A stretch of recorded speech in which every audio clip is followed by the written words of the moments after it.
My name is Marcus Thorne. I'm 35 years old, and for 7 years I was the Director of Business Development at Innovatech Systems, a tech company based in Seattle, Washington. During that time, I brought over $2 million in new business to the company, consistently exceeding targets and building a solid reputation in the market. I deeply believed in loyalty and results. I was known internally as the company's sales warrior, the one who brought in the big contracts when everyone else failed. If you like stories of cold-blooded revenge and gripping plot twists, like this video and subscribe to the channel now. There are 2 new unreleased stories here every day, and each one is more impactful than the last. My boss, Arthur Sterling, was a 50-year-old man obsessed with control. He saw my dedication and results as a veiled threat to his authority. Sterling had this sick need to be the center of attention, and my constant success bothered him deeply. Beside him was Carol Davies, the 45-year-old HR director, known for her blind loyalty to the CEO and her ruthless reputation in terminations. They made a dangerous duo. My nature has always been persistence and ethics. I'm someone who focuses on facts and transparency. I keep detailed records of everything, from emails to sales reports. This meticulous approach made me a target in Sterling's eyes, but it would also prove to be my greatest strength. In the months leading up to what happened, I started noticing strange behaviors.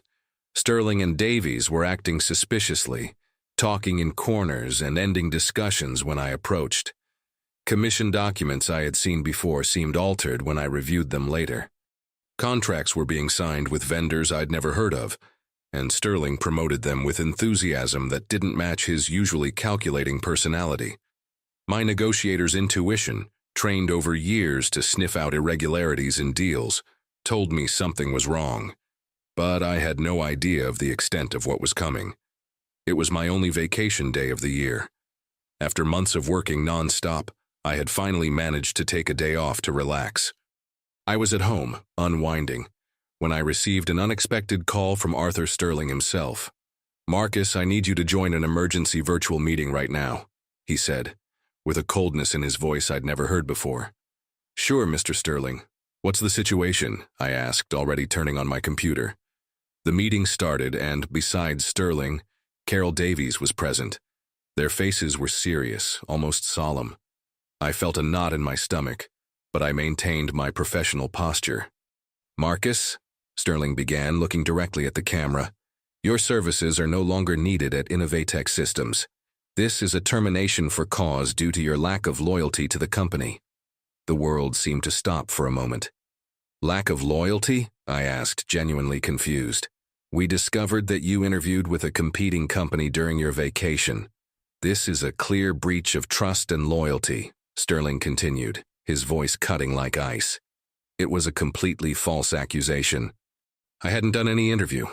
I was at home resting when they called me. I felt the shock of injustice course through my body. My mind went blank for a few seconds, but then my analytical nature kicked in. "I understand," was all I could say at that moment. Carol Davies then intervened. "You have 15 minutes to disconnect from all company systems. Your access will be revoked immediately after this call." While they talked about termination procedures, I felt something interesting happen inside me. The initial anger transformed into a cold, calculating determination. They had made a mistake. A very big mistake. After the call ended and my system access was cut, I sat in silence for a few minutes. The humiliation was real, but something stronger was growing inside me. 7 years of dedication, $2 million in sales, and they discarded me with a blatant lie. But I wasn't the type of person who accepts injustice passively. One of my professional traits had always been keeping meticulous records of everything. During my years at Innovatech, I developed the habit of keeping digital copies of all my sales reports, contracts, important emails, and client communications. It was part of my organizational routine, a way to protect myself and maintain control over my work. Even before the termination, I had already transferred this information to a secure external drive. Now, this precaution would become my most valuable weapon.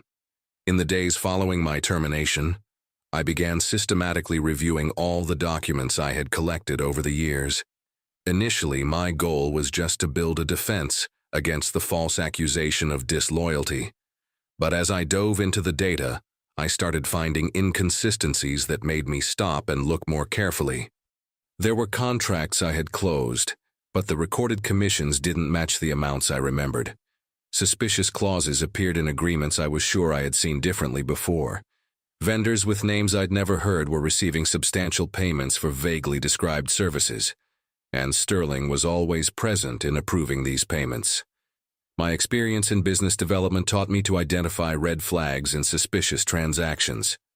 And the more I analyzed, the more red flags appeared. This wasn't just poor management. It was something systematic, deliberate. I made a decision that would change everything.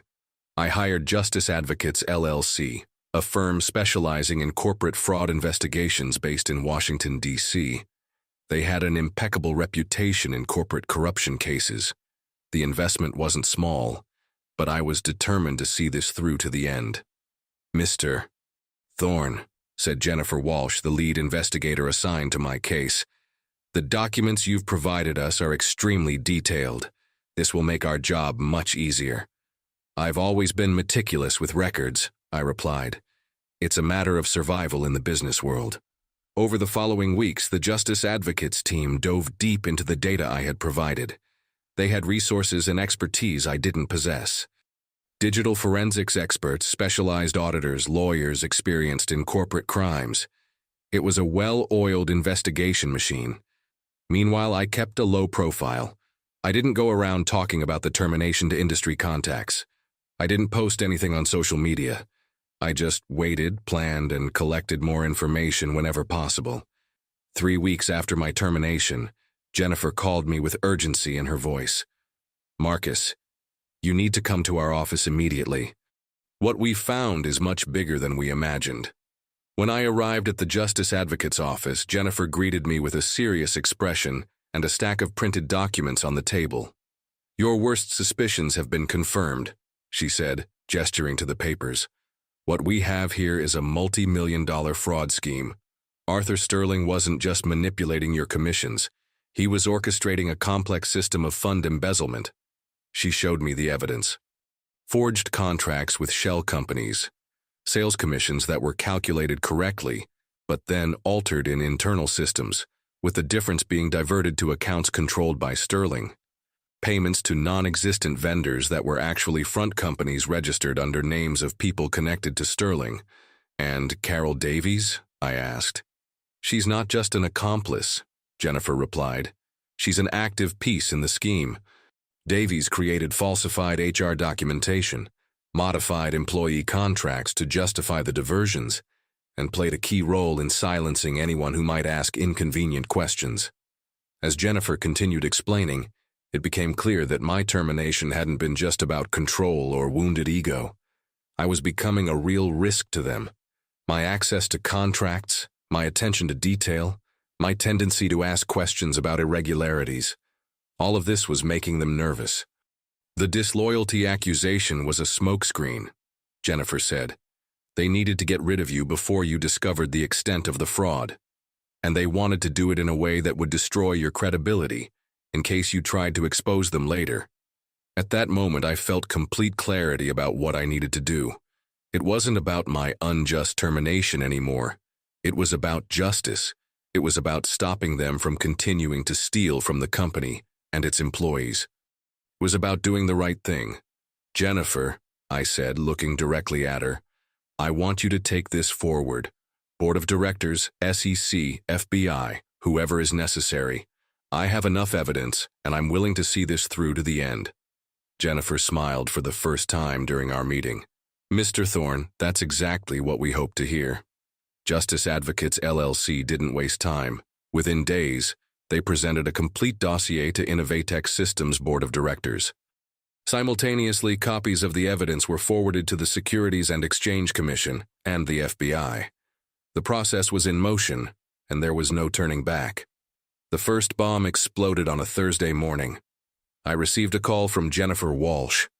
"Marcus, Sterling, and Davies have been immediately suspended from their positions. The board called an emergency meeting and they're in complete panic, she said, with evident satisfaction in her voice. A few hours later, news leaked to the Seattle local press. Innovatech Systems executive suspended in fraud investigation, was the Seattle Times headline. The photo showed Sterling leaving the company building, his face tense and avoiding the cameras. Carol Davies appeared right behind him, with an expression of absolute terror. Seeing those images gave me a strange sensation. It wasn't exactly satisfaction, but a kind of deep relief. The truth was finally coming to light. But Sterling wasn't the type of man who gives up easily. The day after the suspension, my phone rang. The number was private, but I recognized the voice immediately. "Marcus, we need to talk," Sterling said, his voice sounding desperate, very different from the authoritative tone I knew. "We have nothing to talk about, Mr. Sterling," I replied coldly. "Listen, there's been a terrible misunderstanding. I can fix this. I can give you your job back, with a $500,000 bonus if you withdraw these absurd accusations." $500,000. It was more money than I had made in 2 years at Innovatech. But it wasn't about money. It never had been. "I'm not interested," I said, and hung up. He tried 2 more times that day. On the 3rd call, the offer had risen to $1 million, plus profit sharing in the company. His voice was trembling, almost pleading. "Please, Marcus, you don't understand the consequences of what you're doing. This will destroy many innocent people at the company. You should have thought about that before you started stealing," I replied, and hung up again. Carol Davies also tried to contact me. I received a series of text messages from her, each more desperate than the last. "Marcus, please call me. I need to explain my situation." I was forced to do that. Sterling threatened me with termination if I didn't cooperate. "I have 2 kids in college. Please think about my family." I didn't respond to any of the messages. All communications were directed to Justice Advocates LLC, which responded with standard legal notifications. My battle for justice had already begun, and I wasn't going to stop halfway. A week later, Sterling escalated the situation. His lawyer, a well-dressed and arrogant man named Richard Blackwood, sent me a threatening letter.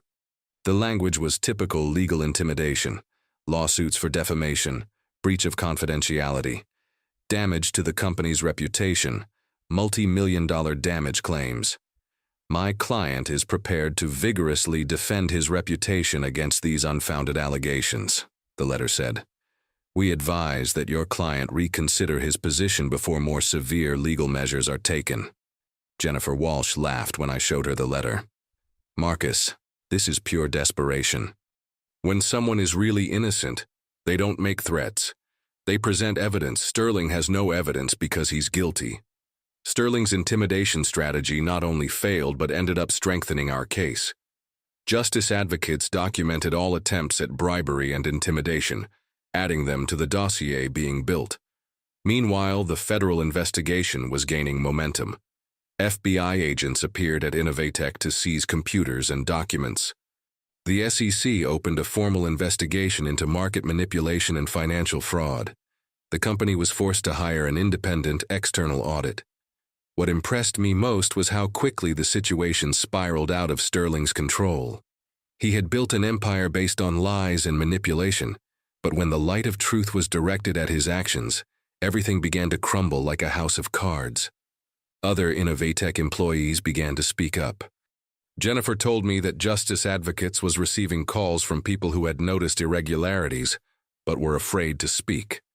Now, with the official investigation underway, they felt safe to tell their stories. "There's a company accountant who wants to talk to us," Jennifer said during one of our meetings. "He says Sterling pressured him to approve suspicious payments, and that he has documents that could help." The corruption network was being exposed, piece by piece. And Sterling, the man who thought himself untouchable, was watching his world collapse. 3 weeks after the investigation began, the final bomb exploded. The FBI executed search and seizure warrants at Sterling's house and Carol Davies' apartment.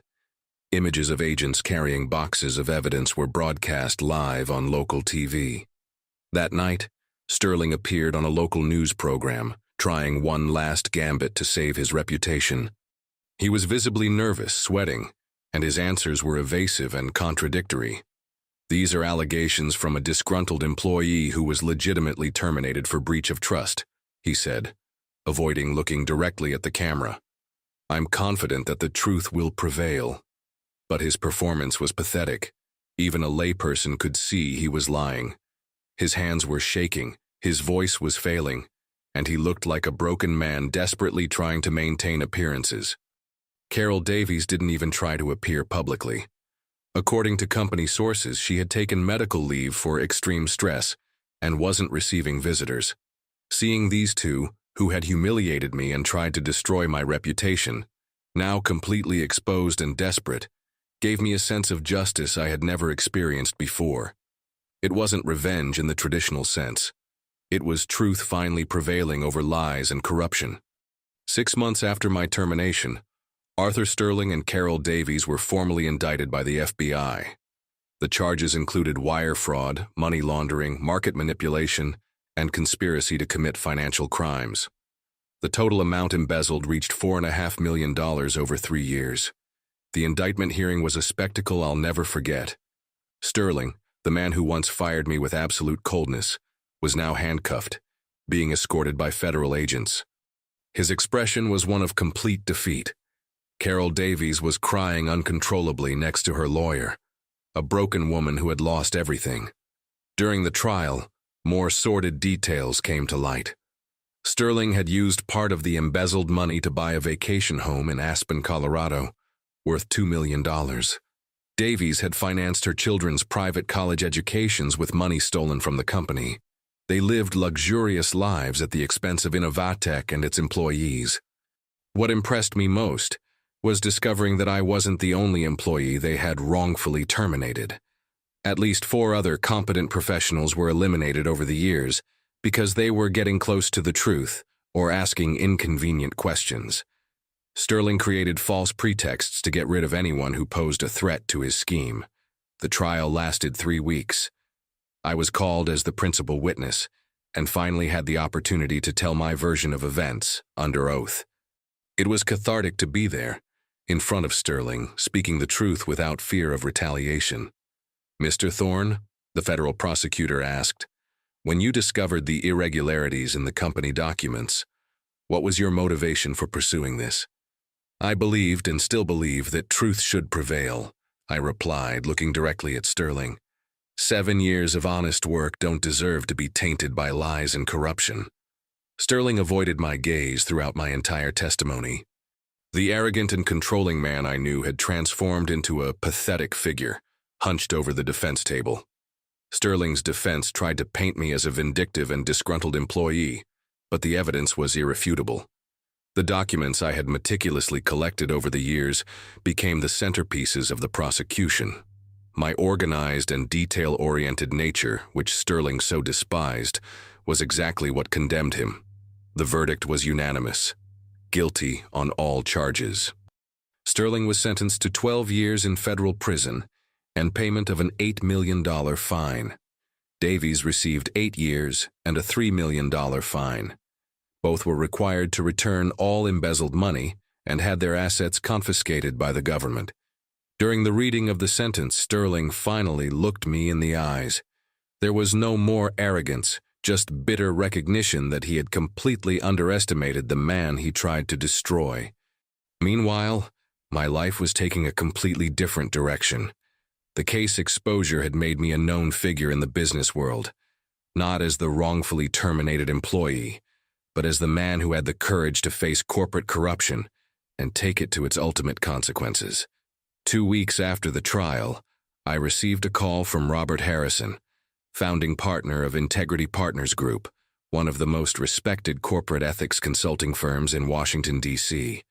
"Marcus," he said during our first conversation, "I've followed your case from beginning to end.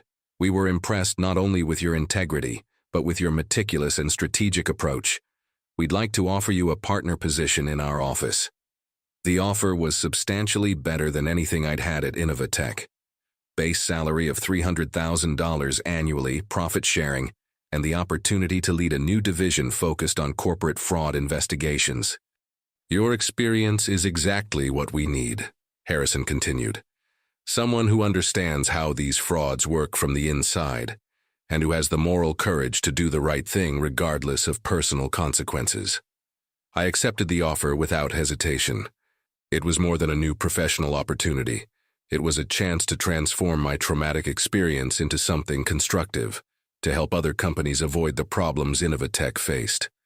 Over the next 2 years, I worked on fraud cases at some of the country's largest corporations.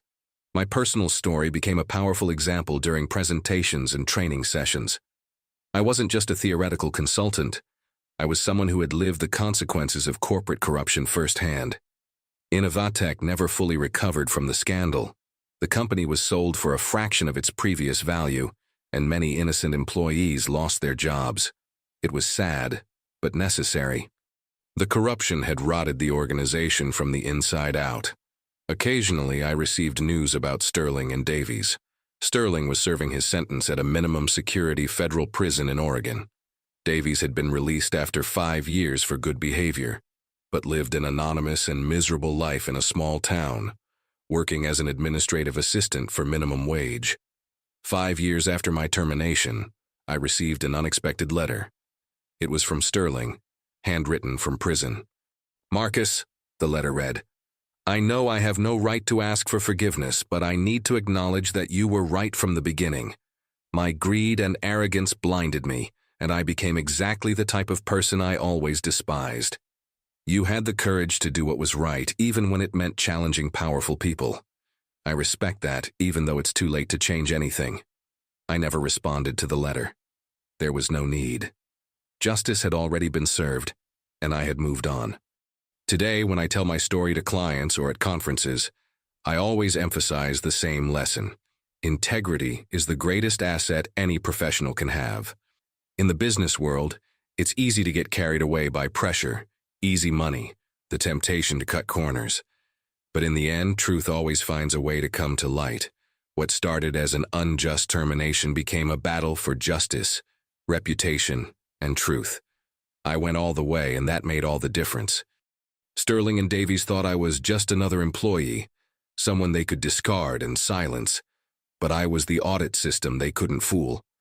The experience taught me that sometimes the most powerful revenge isn't the one you plan, but the one that happens naturally when you refuse to accept injustice and fight for truth. They destroyed themselves with their own actions. I just refused to be complicit in silence. If you enjoyed this story, give it a like and leave a comment telling us what you thought.